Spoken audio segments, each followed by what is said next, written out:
যাই এর কাছে মালগুলো চুরি করে নিয়েছি, ঝাড় মাল তাকে দিয়ে। মেয়েটা ঘুমোচ্ছে, মেয়েটা ওঠার আগেই মোবাইলগুলো ঠিক জায়গায় দিয়ে দিয়ে। কে তুই? তোর হাতটা ধরেছে আর আমার মোবাইলগুলো চুরি করে নিয়েছিল আজকে তোর আরে কি বলছো? আমি চুরি করিনি, আমার হাত ছেড়ে দাও।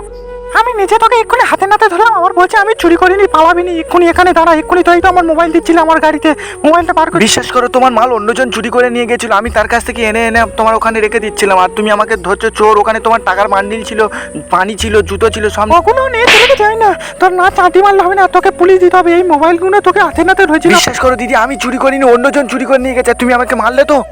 এখনো তুই মিথ্যা কথা বলছিস, তোকে আমি হাতে নাতে হয়েছি। এখানে কই যে চুরি করে নিয়ে গেছে সে তাহলে কই? তুই তার ধরে আনলি না আমার কাছে, আর তুই আবার এসে। আমি একটা জায়গায় যাচ্ছিলাম আর দেখি না সে তোমার গাড়ি থেকে এরকম চুরি করছিল, পানি খাচ্ছিল, তখনই আমি দেখি তার একটা টাকার ফন্দি মেলে টাকা ফেলে দিচ্ছি, সে তুলতে গেছে, তখন তার পকেটে মোবাইলগুলো বার করে নিচ্ছি, তার কাছে টাকার বান্ডিলটা জুতোটা নিতে পারিনি, সে চলে গেছে। তোকে দেখে আমার বিশ্বাস হয় না, তোর দেখে চোর মনে হয়, আর চোরের মার বড় করলে এটা আজকে আমি প্রমাণ করলাম। বন্ধুরা, আমি কি চুরি করেছি? কারোর উপকারও এই জামানায় করা যাবে না।